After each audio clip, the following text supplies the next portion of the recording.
At my birthday dinner, my fiancé toasted to new beginnings in front of my whole family. 10 minutes later, I saw his phone light up with a text from my best friend saying, "Can't wait to see you after this."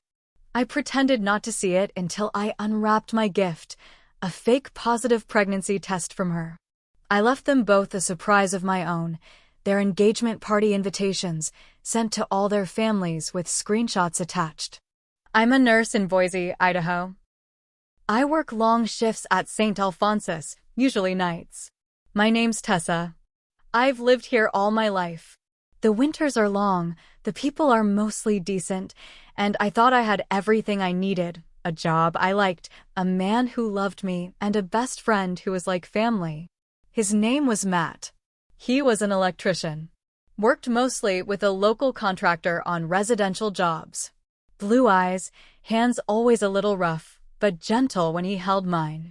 He wasn't flashy, and he didn't try too hard. That's what made me fall for him. We were together 4 years. Engaged for 1. We had a date picked out for our wedding. October 12th. I had already bought the dress. And then there was Brittany and I met in 7th grade. We were locker neighbors. We grew up on the same street. She spent most summers at my house because her mom worked nights.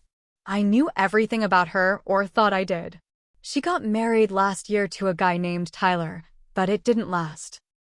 6 months later, they were done. She said he was controlling and jealous, that he made her feel small. So when she came crying to me at 2 a.m. one night, I gave her my couch and a bottle of wine. I told Matt she'd be crashing with us sometimes. He didn't protest. Looking back, I don't know when things really started. Maybe that night, maybe later. But I felt it in my gut. They stopped talking around me. Got quiet when I walked in. Matt would smile too much when she was around. Britt would laugh a little too loud at his dumb jokes. They both thought they were being careful. They weren't. About a month before my birthday, I saw something I shouldn't have, a photo of Britt in Matt's hidden photo album on his iPad. She was wearing his flannel shirt, nothing else. Sitting on our bed. I didn't say anything. I took screenshots. I searched every device I could get my hands on, his iPad, old phones, even his work laptop. I got enough to destroy both of them. But I wasn't ready yet. I wanted to wait. I needed the perfect moment. And then the universe handed it to me, my 33rd birthday. Matt said he wanted to host something small. Just family and close friends. My parents offered their house, and he organized the whole thing. I didn't trust him anymore, but I played along. I smiled when he kissed my forehead. I said thank you when he brought me flowers. I let him dig his own grave. March 15th came. My birthday. My mom decorated the dining room with cheap balloons. There were 2 homemade cakes, chocolate and carrot. I wore a simple navy dress and curled my hair. I wanted to look like I hadn't been crying every night for 3 weeks. Britt showed up late. She wore lipstick that didn't suit her and a fake smile. She hugged me tight, told me I looked beautiful, then immediately found Matt. I watched them talk across the kitchen. She touched his arm. He laughed. My dad walked in and distracted them, thank God. Later, we all gathered in the dining room. Matt stood to give a toast. Everyone quieted down. He raised his glass and said, "To new beginnings. To Tessa's next year being full of surprises and happiness. You deserve it." I smiled. I played along. Everyone clapped. But then, while Matt was talking to my uncle, his phone lit up on the table next to me. I saw her name. Britt. The message said, "Can't wait to see you after this face-blowing kiss." My hands went cold. I stared at the message like it had punched me in the chest. I looked up. She was across the room, pretending to laugh at something my brother said. Matt still hadn't noticed. His phone was right next to my plate. I took a deep breath. I made a decision in that moment. I wasn't going to blow up tonight. Not in front of my parents.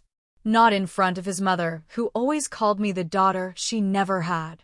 I was going to destroy them later. Quietly. Brutally. A few minutes later, Britt walked up with a small white box in her hand. "This one's from me," she said. Her voice was high and fake. "Open it." I opened the lid and pulled out a positive pregnancy test. I froze. She leaned in and whispered, "It's fake, obviously. Just a joke. You're next." I laughed. Out loud. My voice cracked. My mom looked over. I waved her off and said it was funny. But it wasn't funny. It was cruel. It was messy. It was a message, and it wasn't for me. It was for Matt. I excused myself to the bathroom, locked the door, sat on the toilet and shook. Not from sadness, from rage. Pure, white-hot rage. I had been planning my revenge slowly, but that moment changed the timeline. I decided they'd both find out what betrayal felt like. Soon. The next morning, I made a few moves. First, I printed out 20 color copies of the text messages and photos I had. Britt in Matt's lap. Britt in my bed. Britt saying, "I can't believe we've kept this from her for so long." Matt saying, "I don't think I want to marry her anymore." Then, I created invitations. "You're invited. Celebrate the secret engagement of Britt and Matt. Date, April 1st. Location, Boise City Park, shelter number 4 time, 2 p.m. Food and drinks provided." And at the bottom, screenshots enclosed for context. I mailed one to every member of Britt's family and every member of Matt's. And I didn't stop there. I emailed copies to both of their workplaces. I left a few inside Britt's mailbox in an envelope labeled, "To Tyler, thought you deserved the truth." And then I waited. They never saw it coming. The fallout didn't come all at once. It started slow. A text here. A phone call there. By March 28th, the whispers had started. Matt's mom called me. She sounded shaky. "Tessa, what the hell is going on? Did you really send out invitations for an engagement party?" I didn't deny it. "I did," I said. "You should go. There's a lot to celebrate." She hung up on me. The next day, Britt showed up at my job. I had just finished a 12-hour night shift. I was walking to my car in the hospital parking garage when I saw her standing by my Honda. Arms crossed, face blotchy like she'd been crying for hours. "You crazy bitch," she said. "What the fuck did you do?" I didn't flinch. I didn't answer. I just unlocked my car and opened the door. She stepped in front of me. "You think this is funny? You think destroying our lives is some kind of game?" I looked her dead in the eye. "You destroyed your own life," I said. "I just sent out the invitations." She slapped me. Right there, in the middle of level 3 parking. It echoed. I didn't hit her back. I didn't even touch her. I smiled and whispered, "Smile for the cameras." She looked around. Realized there were security cameras all over. I got in my car and drove off. That night, Matt called me. I hadn't blocked him yet. I wanted to hear what he'd say. "Tess, please. We need to talk." I didn't want this. I swear, it just happened. It didn't mean anything. "Then why did you say you didn't want to marry me?" I asked calmly. He was quiet for a few seconds. Then, "You weren't supposed to see that." "But I did." Silence. And then, a week. "I miss you." I laughed. "Then you're gonna love what's coming next." And I hung up. See, I wasn't done. I knew they'd try to clean up. To control the story. Say I went crazy. Say it was all just a misunderstanding. I wasn't going to give them the chance. So I scheduled a post. It went up the morning of April 1st, same day as the fake engagement party. I posted it to Facebook, Instagram, and even LinkedIn. I attached all the screenshots. I wrote a short, polite caption. Since they were too shy to announce it themselves, I figured I'd help. Congratulations to Matt and Britt on their new life together. It spread like fire. People shared it, commented, screenshotted it. Nurses from my floor sent me laughing emojis. One of Matt's old high school buddies tagged him and said, "Bruh, what is this?" But the part that hit hardest?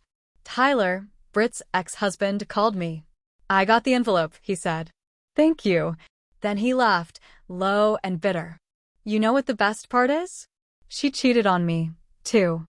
I thought I was crazy. You just proved I wasn't. That's when I realized something. This revenge, it wasn't just mine. It was for every person they lied to. Every person they used. By the time April 1st rolled around, half of Boise knew what happened. People actually showed up to the park. A few were there just for the free drama. Someone even brought lawn chairs. Someone else brought popcorn. I didn't go, I had what I needed. But Britt and Matt? They showed up. I know because someone recorded it. They came in separate cars. They didn't talk at first. Just stood there, surrounded by a small circle of stunned relatives. Britt's sister stormed off. Matt's cousin, who I used to babysit, threw one of the invitations in Britt's face. Someone yelled, "Where's the bride and groom?" Matt tried to explain. Britt started crying. And then Matt's dad, a quiet man who barely speaks, said loud enough for everyone to hear, "You embarrassed all of us." They left in a rush. But I wasn't done yet. I thought that would be the end. I really did. But people like Britt don't go down easy. She wasn't just embarrassed. She was humiliated in front of her whole family. And Matt, well, he was starting to feel the real-world consequences. His contractor dropped him from 3 jobs that week. Said it wasn't about his personal life, but clients had started asking questions. He moved out of our place, or, more accurately, I made sure he couldn't come back. I changed the locks, packed up his stuff in black trash bags, left it on the porch, texted him a photo and said, "You can pick it up between 9 and 5. After that, it's going in the dumpster." He picked it up at 4:58. Still, I kept waiting for it to finally feel over. Then, 3 weeks later, I found out Britt had filed a restraining order against me. Claimed I'd harassed her, doxed her, made her fear for her safety. I was stunned. It was so backward I almost laughed, until I realized it could actually mess with my nursing license. A restraining order meant a disciplinary hearing at work. Suddenly, it wasn't funny. I lawyered up. I showed my attorney everything, the texts, the photos, the dates, the full story. She was sharp, mid-40s, tough as hell. "Don't worry," she said. "This is a weak move. Desperate. And stupid." Turns out Britt's little plan backfired. She had filed with no evidence. Just statements like, "She's unstable," and "She sent private messages to people in my family." The judge threw it out before it even got to a hearing. Called it an abuse of court resources. But now I was pissed all over again. And I had one more card to play. See, a few weeks before all this, Britt had come to me crying about her finances. Said her divorce left her with debt. That she was scared she might lose her apartment. I felt bad at the time before I knew. So I let her use my name to co-sign on a new credit card. Just $3,000 limit. She promised she'd pay it off every month. That card? She never made a single payment. Guess who was on the hook now? I was already working with my bank to dispute it, but Britt didn't know that.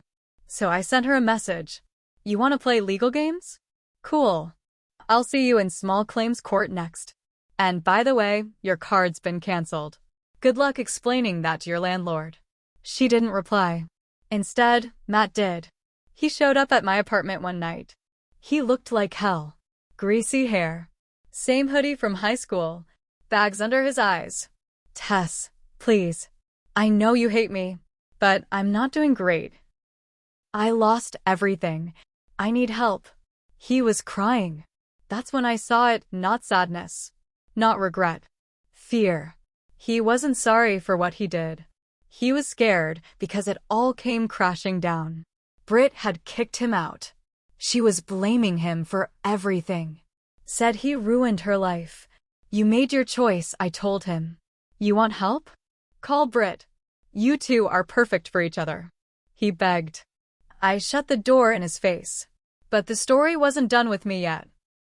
A week later, I got a call from my friend Sarah, another nurse I'd worked with for years. "You're not gonna believe this," she said. "Someone just applied for a job here using your name and social." "What?" "Yeah." I flagged it. "HR is investigating." I checked my credit report. There it was. A new application for a nursing license under my name, using a fake address and Brit's phone number. She tried to steal my identity. That was it. I stopped playing defense. Now it was time to finish this. After I found out Brit tried to use my identity to get a nursing job, something in me snapped. It wasn't just betrayal anymore. It wasn't just pain. This had turned into something else. She wasn't just trying to move on, she was trying to erase me. To step into my life like she hadn't already torn it apart. I filed a police report that same day. I handed over everything. The fake credit card, the job application using my name, the attempt at fraud. I even gave them a printout of the license application with her handwriting on it.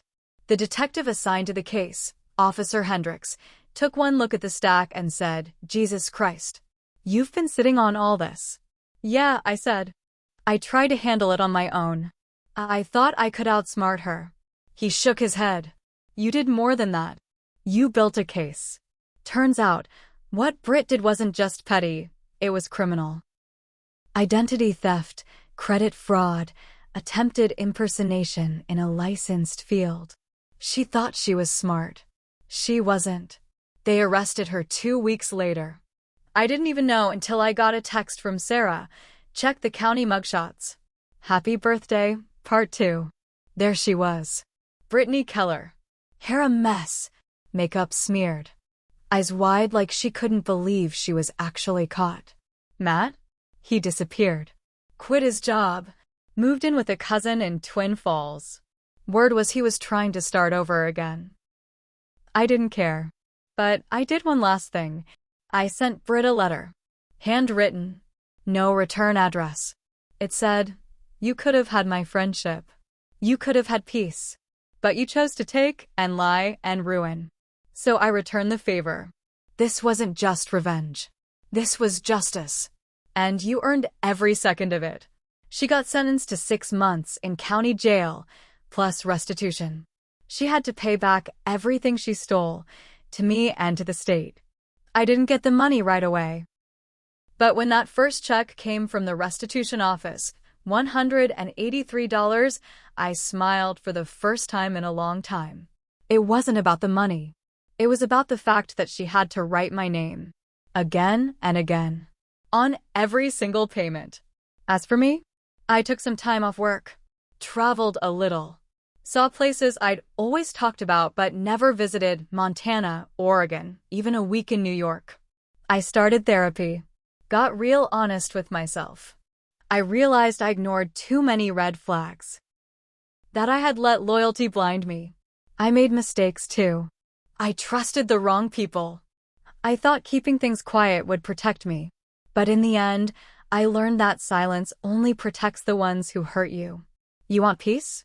Sometimes you have to earn it the hard way. And sometimes, peace comes with a punch. Or a screenshot. Or an invitation to a party that was never real. But damn, it was satisfying.